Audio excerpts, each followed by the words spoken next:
Au sud du Togo, dans la préfecture du Zio, la riziculture est pratiquée par une grande partie de la population rurale.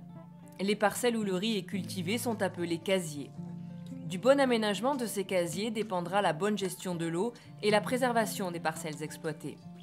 Des conditions indispensables pour un bon développement des plants de riz, la réussite de la récolte et donc la satisfaction des Togolais, grands consommateurs de cette céréale très demandée dans les centres urbains de Bolou, Tchéviers, Agbelouvé et Lomé. GRAF, Élevage et Solidarité pour les familles du Togo et Élevage sans frontières ont accompagné des riziculteurs dans le perfectionnement de l'aménagement de leurs casiers selon le système de riziculture intensive Élevage Plus, dit SRI-E+. Nos cultures ont besoin de l'eau par moment.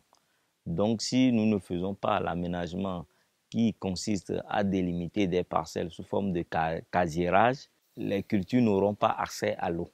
Donc c'est juste l'aménagement permet d'avoir des drains et d'obtenir des casiers et faire irriguer le champ au moment opportun.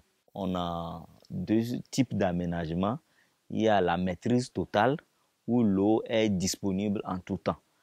Bon, le cas d'espèce que nous faisons, c'est la maîtrise partielle, dont nous obtenons généralement les eaux de ruissellement et ces eaux-là sont canalisées pour éviter une perte, pour pouvoir les utiliser dans les casiers.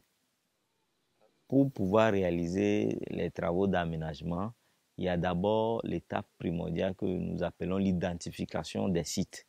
Donc il faut arriver à identifier les vrais sites de bas-fond et ça facilite les travaux. Généralement, nous allons sur le site avec une équipe pluridisciplinaire. Il y a le GR, c'est-à-dire le technicien génie rural, le sociologue et l'agronome. Donc le GR, lui, s'occupe de l'aspect biophysique du site, à voir les pentes, d'une façon globale, la superficie. L'agro, lui, s'occupe de les espèces ou bien les cultures qui sont déjà installées sur la parcelle. Il y a aussi le côté socio-économique où on voit l'aspect foncier.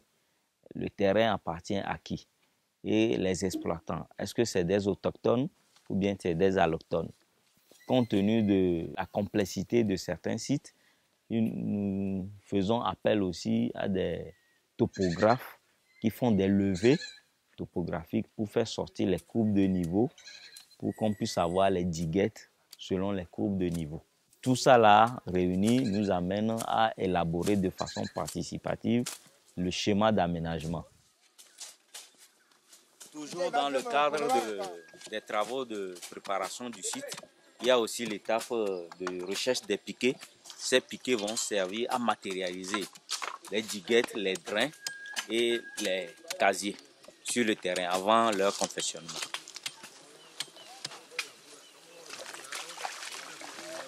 Nous sommes en train de piqueter le drain qui vont servir à faire passer l'eau dans les casiers.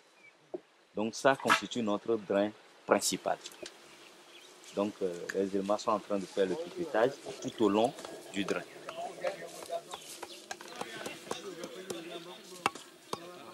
Bon, à la différence de la diguette principale, nous faisons aussi des diguettes secondaires. Les diguettes principales jouent le rôle de protection de notre parcelle contre les eaux de ruissellement.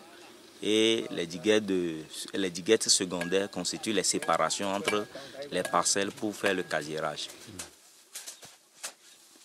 Maintenant, après la confection des diguettes, nous passons maintenant au casiérage. Donc, on fait le casiérage et le planage. En fait, il y a cet aspect-là que beaucoup négligent, mais on insiste beaucoup là-dessus parce que sans le planage, c'est comme le travail n'est pas toujours achevé. Parce que dans un casier, il peut y avoir des endroits où la pente dirige l'eau vers un seul endroit. Donc, on amène l'eau, mais c'est comme si on est toujours dans l'ancien système. C'est comme on n'est pas sur une parcelle aménagée. Donc, c'est le planage là maintenant qui révèle la qualité de l'aménagement. Ça, miame teƒe yo ke mie dena mɔnu bleɖoa, wonye teƒe ɖe yo ke ne wɔkpo kple evewo, womenyo. Et ne mi exɔ tsi tsãtɔa, etsi me yina teƒe aɖe o. Awɔ bena nukɔ mete nyo na o. Aka nenema teƒeawo le tse nye ma. Teƒeawo me sɔ. On vient de terminer le planage de 2 casiers. Maintenant, nous allons passer à l'étape de la mise en eau, qui consiste à faire amener l'eau dans les casiers pour voir si nous avons réussi notre planage.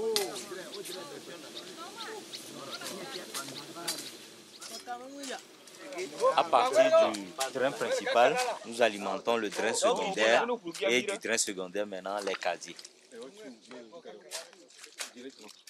Une fois que le casier est suffisamment alimenté, on ferme et l'eau continue dans le drain.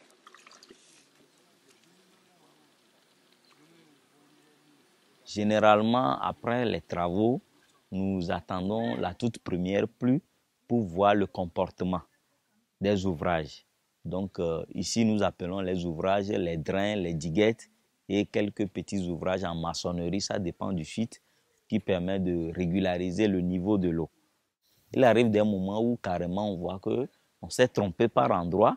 Il y a des endroits où on n'avait pas prévu des drains alors qu'il le faut. Donc rapidement, nous corrigeons ça.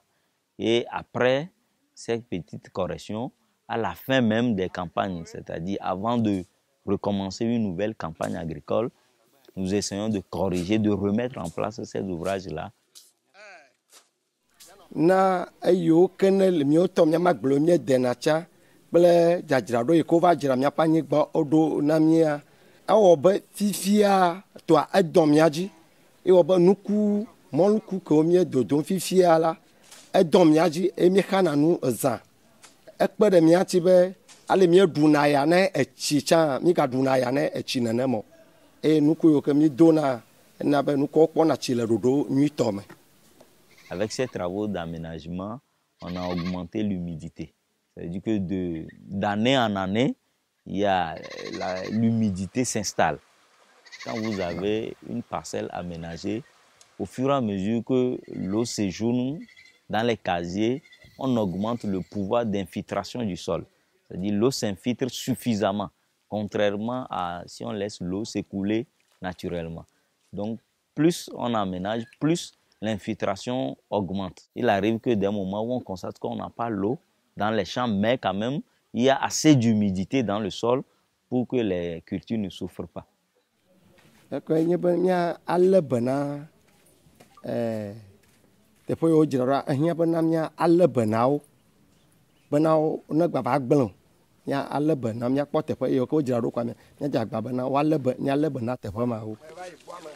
Les agriculteurs trouvent que dans un premier temps, les travaux sont pénibles. Parce que tout ce que nous faisons, ça se fait à la main. Donc, ils trouvent que vraiment c'est pénible. Mais au fur des années, eux-mêmes, ils constatent que même le comportement hydrique de leur terroir a changé. Avant, il y a des endroits où l'eau n'arrivait pas. Mais avec l'aménagement, on a l'eau là-bas. Il y a des endroits où il y a trop d'eau.